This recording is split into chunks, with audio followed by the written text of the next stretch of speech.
آیت شریفہ کا ترجمہ یہ ہے، من یعمل من الصالحات، جو اچھے اعمال کرے گا، شرط یہ ہے کہ وہ مومن ہو، ایمان ہو، اس لیے کہ ایمان کے بغیر بڑے سے بڑا عمل کوئی قبول نہیں۔ ایمان شرط اول ہے۔ فَلَنُحْيِيَنَّهُ حَيَاةً طَيِّبَةً، ہم ان کو بہترین زندگی عطا فرمائیں، پاکیزہ زندگی عطا فرمائیں۔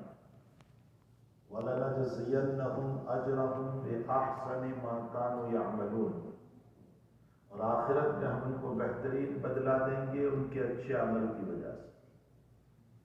مجھے اس آیت سے متعلق 2-3 باتیں عرض کرنا ہے۔ میں اور آپ ہم سب یہ سمجھتے ہیں کہ نیک عمل کا بدلہ آخرت ہی میں ملتا ہے، یہ مطلب نہیں ہے۔ اعمال صالحہ کا بدلہ آخرت میں تو ضرور ملے گا، ثواب کی شکل میں، جنت کی شکل میں، اللہ کی رضامندی کی شکل میں، لیکن دنیا میں بھی ملتا ہے۔ انسان جب اچھے اعمال کرتا ہے تو اس کا بدلہ دنیا میں بھی ملتا ہے۔ ایک عاجل ہے، ایک عاجل ہے، ایک ادھار اور قیامت میں ہے، ایک دنیا میں ہے، دونوں طرح ہے۔ تو دنیا میں بھی بدلہ ملتا ہے، آخرت میں بھی بدلہ ملتا ہے۔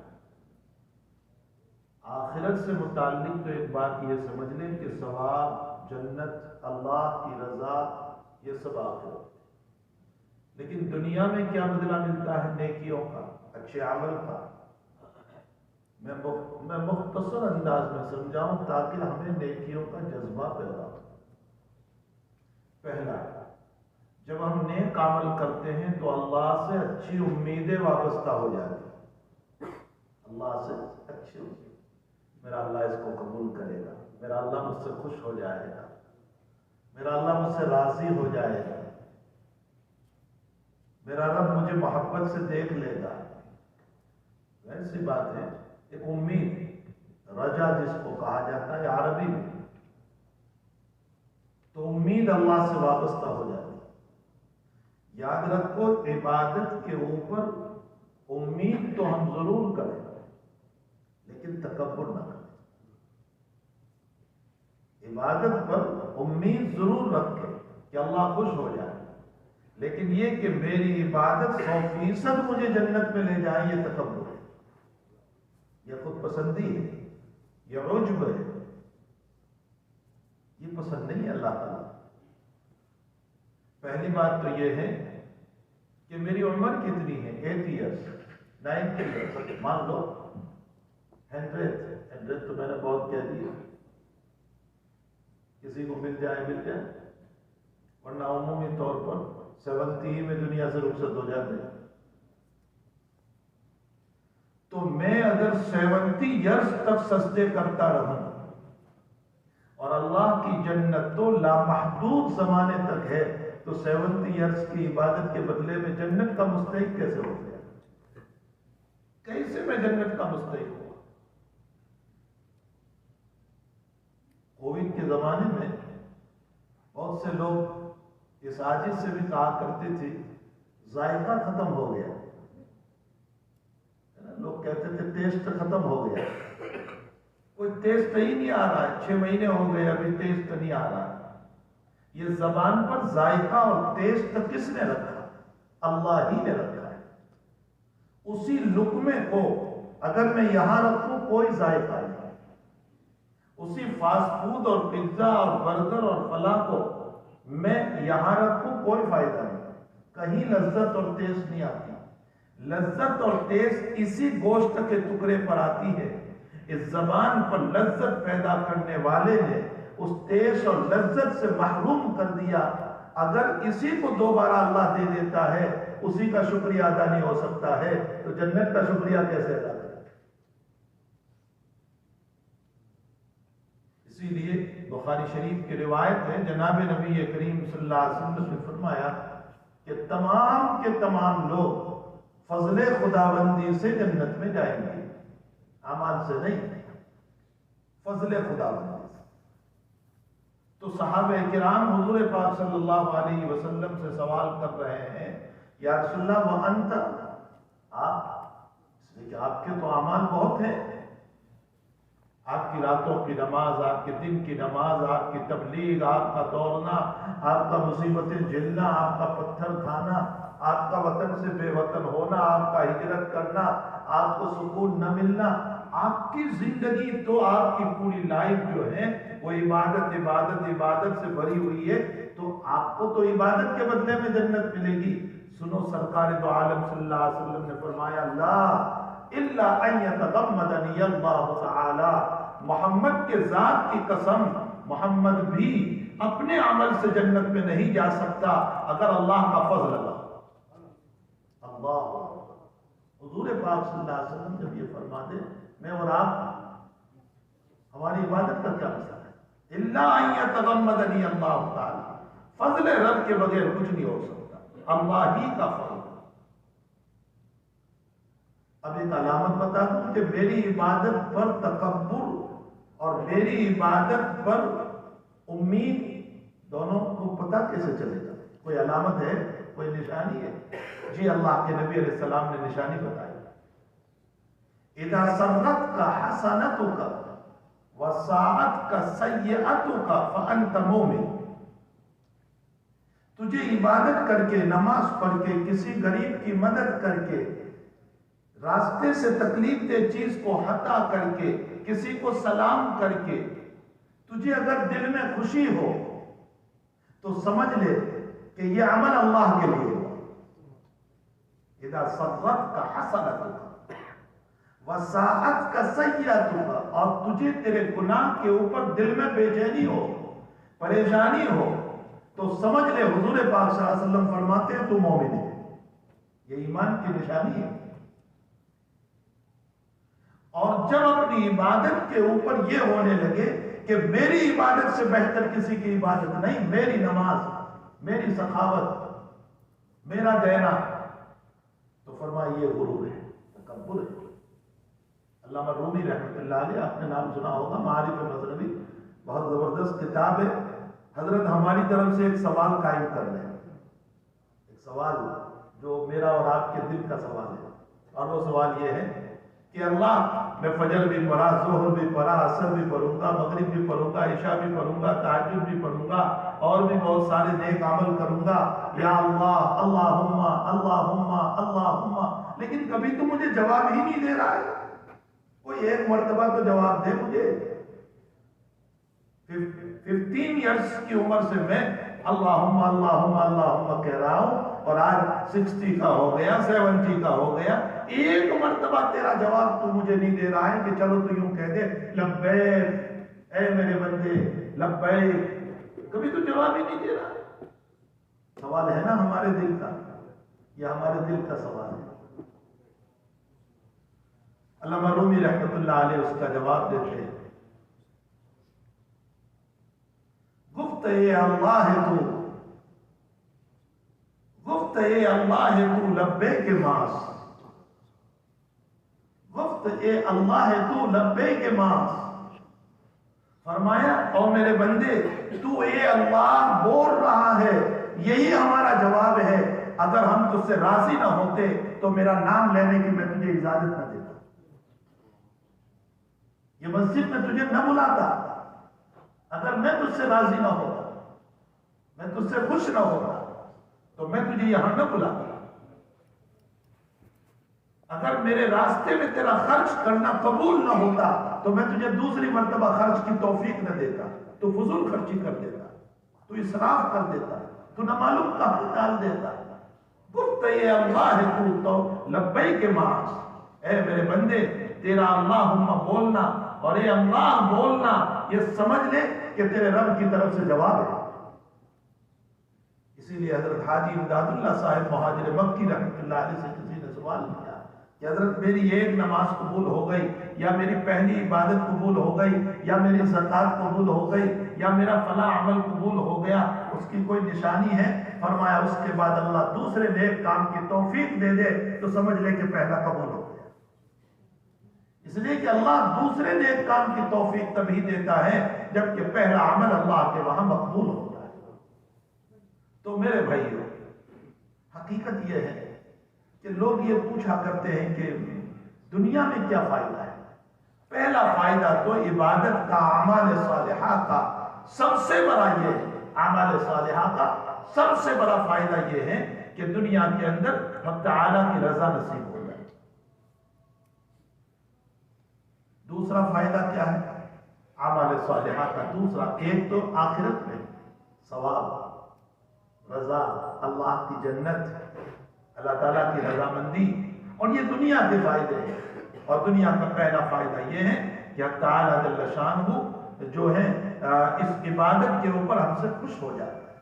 ایک صحابی رضی اللہ تعالیٰ عنہ فرماتے ہیں، یا رسول اللہ، میں عبادت کر کے میرے دل میں خوشی ہوتی ہے، کیا یہ تکبر ہے؟ حضرت نے فرمایا، لا، عاجل بشر المؤمن من اللہ تبارک و تعالی، فرمایا اللہ تعالیٰ کی طرف سے یہ بشارت ہے، یہ تکبر نہیں۔ دل کی خوشی جو ہوتی ہے نا، نماز پڑھ لی الحمدللہ، جمعہ کی نماز اللہ نے ادا کروا دی الحمدللہ، عصر کی نماز پڑھ لی الحمدللہ، تہجد کا نماز ادا کرا دی الحمدللہ، فلاں نیک کام ہو گیا الحمدللہ، یہ جو دل کی خوشی ہو رہی ہے نا، یہ اللہ کی طرف سے نقد مل رہا ہے، دنیا ہی میں اللہ تعالیٰ خوشی کو دے رہا ہے۔ تو یہ پہلا فائدہ ہے۔ دوسرا فائدہ کیا ہے؟ دوسرا فائدہ یہ ہے کہ اللہ تعالیٰ سے تعلق نصیب ہوتا ہے۔ بزرگوں نے لکھا ہے، جنید بغدادی رحمۃ اللہ علیہ لکھتے ہیں کہ اب تعالیٰ جل شانہ جو ہے جب بندے کو شیطان کے حوالے کرنا چھوڑتا ہے تو اپنی عبادتوں کی توفیق سلب کر دیتا ہے، اس کو پھر عبادت کی لذت نہیں رہتی، پھر وہ آہستہ آہستہ عبادت سے دور ہوتا چلا جاتا ہے، اور نتیجہ یہ ہوتا ہے کہ وہ شیطان کے حوالے کر دیتا ہے۔ سید الطائفہ جنید بغدادی رحمۃ اللہ علیہ کا ایک جملہ مجھے یاد آیا، حضرت ارشاد، جنید بغدادی تو کتنا بڑا آدمی تھا، ارشاد فرماتے ہیں کہ حضرت آدم علیہ السلام نے اللہ تعالیٰ کے منع کردہ ایک چیز کو کھا لیا جنت کے اندر، تو کپڑے اتار دیے آدم کے بھی اور حوا کے بھی، اور دونوں فتفقا یخصفان علیہما من ورق الجنہ، جنت کے درخت کے پتے اپنے بدن پر چپکانے لگے، فرمایا ان کے سطر کو کھول دیا اللہ تعالیٰ نے۔ وہی اللہ آج بھی قادر ہے، اس کی قدرت ختم نہیں ہو گئی۔ اے میرے بندے، جب تو اس زمین پر چلتا ہوا گناہ کرتا ہے تو اللہ قادر ہے اس بات کے اوپر کہ کھڑے روڈ کے اوپر اللہ میرے کپڑوں کو اتار دے، لیکن یہ صدقہ ہے محمد رسول اللہ صلی اللہ علیہ وسلم کا کہ وہ ہمارے کپڑوں کو نہیں اتارتا، ہمیں ننگا نہیں کرنا ہے، ورنہ روڈ کے اوپر اللہ ہمارے کپڑوں کو اتار سکتا ہے۔ اور کپڑوں کو اتارنے کے لیے کوئی ضرورت نہیں ہے کہ وہ کسی آدمی کو بھیجے، اس کا حکم کافی ہے۔ اس نے آدم کو حکم کیا، کپڑے اتر گئے، اس نے حوا کے بعد میں حکم کیا، کپڑے اتر گئے۔ وہ رب میری باڈی پر بھی حکم کر سکتا ہے کہ کپڑے اتر جائیں، اور اللہ تعالیٰ کے اس حکم کے اوپر یہ کپڑے اسی کے تابع ہیں، وہ میرے بدن سے کپڑوں کو اتار سکتا ہے، لیکن فرمایا کہ دعا ہے حضور پاک صلی اللہ علیہ وسلم کی کہ میری امت کو ذلیل نہ کرنا، میری امت کو رسوا نہ کرنا۔ یہ ان دعاؤں کی برکت سے ہمارے کپڑے بچے ہوئے، اور کپڑے تو بچے ہوئے ہیں۔ بخاری شریف میں روایت ہے، بندہ جب رات میں گناہ کرتا ہے تو اللہ کہتا ہے میں اس پر پردہ ڈال دیتا ہوں، اناستر علیہ، میں اس پر پردہ ڈال دیتا ہوں، کسی کو پتہ تک نہیں چلنے دیتا، اس کے چہرے سے پتہ نہیں چلنے دیتا کہ اس نے رات میں کوئی گناہ کیا ہے، خوبصورت چہرے کے ساتھ میں اس کو اٹھاتا ہوں۔ یہی سید الطائفہ جنید بغدادی کا اور حسن بصری کا ایک جملہ سنو، قرآن کریم میں ہے، تعالیٰ جل شانہ فرماتے ہیں کہ ہم نے بنی اسرائیل پر جو عذاب اتارے تھے وہ 9 قسم کے تھے، اس میں والضفادع والدم آیات مفصلات، ان کے بستروں کو ہم نے فوکس سے بھر دیے تھے، میدکوں سے بھر دیے تھے، ان کے بستروں کو ہم نے خون سے اور بلڈ سے بھر دیے تھے، ان کے بستروں کو ہم نے اینٹ اور کیڑوں مکوڑوں سے بھر دیے تھے۔ جو اللہ بنی اسرائیل کی نافرمانی پر ان کے بستروں کو فوکس اور میدک اور فلاں چیزوں سے اور ان کے دسترخوانوں کو بھر سکتا ہے اور ان کے مکانوں کو بھر سکتا ہے، وہ اللہ عاجز نہیں ہو گیا، وہ کمزور نہیں ہو گیا، وہ آج بھی ہے۔ وہ میرے اور آپ کے بستر کو جب ہم رات میں گناہ کرتے ہیں اور عشاء کی نماز چھوڑ کر سوتے ہیں تو وہ اللہ قادر ہے کہ میرے بستر کو سانپ اور بچھو سے بھر دے، وہ اسنیک اور اسپائڈر سے بھر دے میرے بستر کو، وہ قادر ہے اس بات کے اوپر۔ لیکن رب کریم ایسا نہیں کرتا۔ یہ اس میں میرا آپ کا کمال نہیں ہے، یہ دعا ہے محمد رسول اللہ صلی اللہ علیہ وسلم، حضور پاک صلی اللہ علیہ وسلم کی دعائیں ہیں کہ اللہ میری امت کو ذلیل نہ کرنا، میری امت کو ذلیل نہ کرنا، میری امت کو۔ اسی دعاؤں کا صدقہ ہے کہ آج ہمارے حالات اچھے ہیں۔ یہ نہ سمجھے کہ حالات بگڑے ہوئے، یہ جو بگڑے ہوئے حالات وہ تو ہمارے لائے ہوئے ہیں۔ ظاہر الفساد فی البر والبحر بما کسبت ایدی الناس، یہ تیرے ہاتھوں کی کمائی ہے کہ تو باغی رب بنا ہے تو تیری ذلتیاں دنیا میں چھائی ہوئی ہے، ورنہ تو اپنے بڑوں کو دیکھ لے کہ ہم نے ان کو کیسے اٹھایا تھا۔ لا تنازعوا فتفشلوا وتذهب ريحكم، اختلاف نہ کرو، جھگڑے نہ کرو، ورنہ میں تمہاری طاقتیں ختم کر دوں گا۔ کیا قرآن میں اللہ تعالیٰ نے یہ نہیں فرمایا کہ لا تہینوا ولا تحزنوا انتم الاعلون ان کنتم مؤمنین، تم کمزور بھی مت بنو اور غمگین بھی نہ ہو، تم ہی لوگ باعزت رہو گے، شرط یہ ہے کہ تمہارے اندر ایمانی پاور ہونا چاہیے۔ ہماری شادیوں میں ایمانی پاور نہیں رہا، بے حیائیوں کے مظاہرے دیکھ لیں۔ ہماری شادیوں میں کیا عورتوں کے بال سطر نہیں تھے؟ جس کے کھلنے پر نمازیں نہیں ہوتی ہے، آپ شادیوں میں چلے جائیں سارے بال کھلے ہوئے، نمازوں کا بیڑا غرق ہو چکا ہے، درخت کی فراوانی ہو رہی ہے، سود ایک عام ہو چکا ہے، ایمان کو بیچنے کے ٹھیکے ہم نے لے رکھے، مارکیٹ میں ایمان کا سودا ہم کر رہے ہیں۔ یہ سارے مسائل کے ہوتے ہوئے ہم کہتے ہیں کہ رحمت اتر جائے، یہ تو ہمارے لائے ہوئے ہیں۔ ظہر الفساد فی البر والبحر بما کسبت ایدی الناس۔ بہرحال میرے بھائیوں، حقیقت یہ ہے کہ اعمال صالحہ کی ایک نقدی اور ایک فوری طور پر جو چیز دنیا کے اندر ملتی ہے وہ یہ ہے کہ اللہ کی رضا، اللہ کی طرف سے بشارت، اللہ کی طرف سے خوشخبری، اللہ کی طرف سے مسرت کہ اللہ تعالیٰ نے مجھ سے اپنا فریضہ ادا کروا لیا، اللہ تعالیٰ نے مجھ سے یہ کام لے لیا۔ اور پھر میں نے ابھی بتایا کہ علامہ رومی رحمۃ اللہ علیہ میرے اور آپ کے دل کا سوال کرتے ہوئے فرماتے ہیں کہ اللہ میں 15 ایئرز کی عمر سے، 15 سال کی عمر سے آج 60 اور 70 کا ہو چکا ہوں، اللہم اللہم اللہم کر رہا ہوں، ایک مرتبہ تو لبیک کہہ دے مجھے، کبھی تو نے لبیک مجھ کو نہیں کہا۔ علامہ رومی اس سوال کا جواب دیتے ہوئے کہتے ہیں کہ گفت اے اللہ ہے تو لبیک ماس، اور میرے بندے تو اے اللہ بول رہا ہے، یہی میرا جواب ہے۔ اگر میں تجھ سے راضی نہ ہوتا تو تجھے اے اللہ بولنے کی توفیق نہ دیتا، اللہم بولنے کی توفیق نہ دیتا۔ دوسرا فائدہ کیا ہوتا ہے؟ عبادتوں کا دوسرا فائدہ یہ ہوتا ہے کہ اللہ اطمینان قلب نصیب فرما۔ اللہ بذکر اللہ، یہاں ذکر کا معنی صرف اللہ کرنا نہیں، ذکر کا معنی عام ہے، قرآن کی تلاوت کرے، نماز پڑھے، اللہ کو راضی کرے، یہ سارے ذکر میں داخل ہے۔ فرمایا الا بذکر اللہ تطمئن القلوب، خوب یاد رکھو ہم تمہارے دلوں کو سکون نصیب فرمائیں گے ہماری یاد سے، ہمارے ذکر سے۔